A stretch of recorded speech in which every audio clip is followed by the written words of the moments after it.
Ada beberapa versi tentang terbentuknya Pulau Jawa sebelum ada manusia sebagai penghuninya. Hal ini bahkan dikaitkan dengan adanya 5 makhluk gaib penguasa Pulau Jawa yang konon serakah.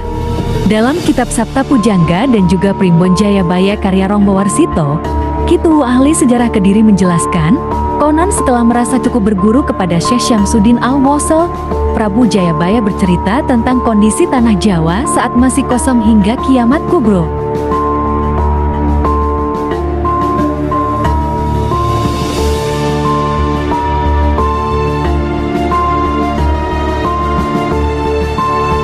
Cerita itu ditulis dalam kitab Musasar yang menjadi babon buku Jangka Jayabaya. Menurut apa yang diceritakan dalam kitab tersebut, pada suatu hari Sri Sultan Al-Gabah, seorang raja di Pusra, Persia sebelah utara dari tanah Arab, termasuk dalam lingkungan Turki Asia, tiba-tiba menerima perintah gaib untuk mengisi tanah yang masih kosong, kata Kitu.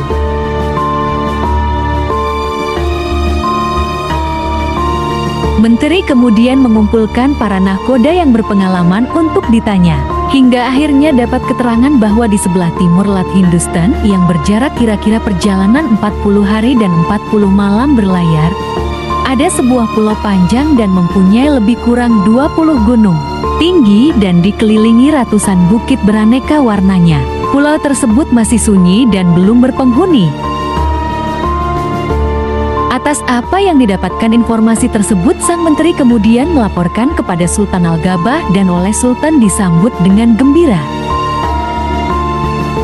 Kemudian Sultan memerintahkan untuk mempersiapkan 20.000 orang dengan dilengkapi senjata dan perlengkapan kehidupan secukupnya yang selanjutnya mereka dikirim ke Pulau Jawa untuk dijadikan bibit manusia di pulau tersebut, ujarnya.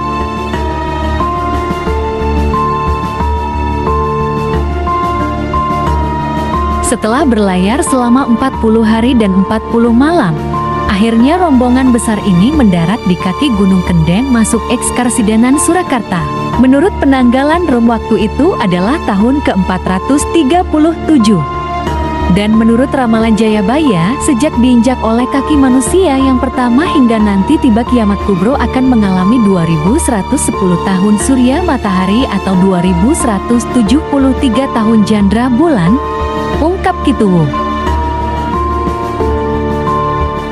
Waktu rombongan pertama memasuki tanah Jawa ini, keadaan Pulau Jawa masih sangat sunyi dan angker. Dari 20.000 pendatang itu yang rencananya dibuat bibit manusia di tanah Jawa, akhirnya hanya tersisa 20 orang saja masih hidup. Sisanya mati karena penyakit dan dimakan oleh binatang. Zaman itu menurut ramalan Jayabaya dinamakan zaman Sangkala atau zaman merajalelanya penyakit dan binatang buas.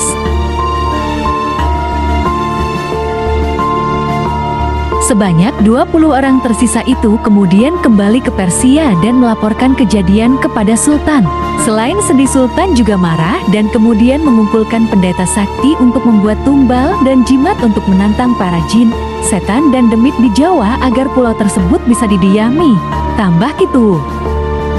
Selanjutnya Sultan kembali mengirimkan 20.000 orang lagi dari golongan bangsa Keling, Kandi dan lain-lain. Mereka dibagi menjadi 20 rombongan.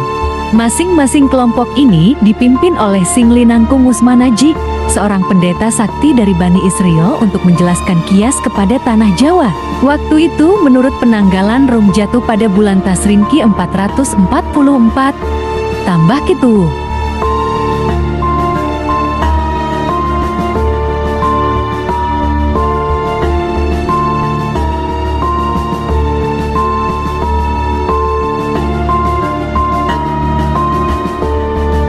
Setibanya di tanah Jawa, Singli Nangkung Usmanaji segera menanam tumbal dan jimat di 4 penjuru arah mata angin, serta lagi di bagian tengah. Tak lama kemudian turun hujan yang luar biasa hebatnya seperti akan kiamat. Dalam kitab-kitab kuno dampak cuaca yang seperti kiamat itu karena para jin, setan dan demit yang tadinya penuh mendiami Pulau Jawa tidak tahan dan melarikan diri ke lautan, ujarnya. Setelah berhasil, mereka mulai mendiami tanah Jawa dan bercocok tanam dengan bibit yang telah mereka bawa dari Persia. Menurut ramalan Jangka Jayabaya, Tanah Jawa sejak diisi manusia yang kedua kalinya ini hingga tiba saat kiamat kubro akan mengalami 2100 tahun surya atau 2163 tahun candra.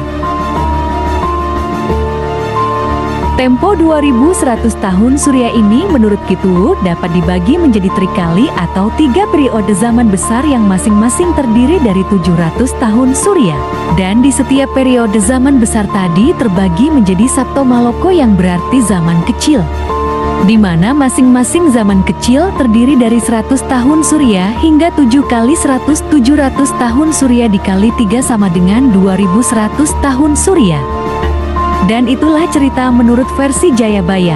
Mungkin sulit bagi kita untuk menerima semuanya karena tidak tahu ataupun melihat dengan kasat mata. Mungkin video ini sebagai pelajaran bagi kita atau menambah wawasan untuk mengerti tentang sejarah.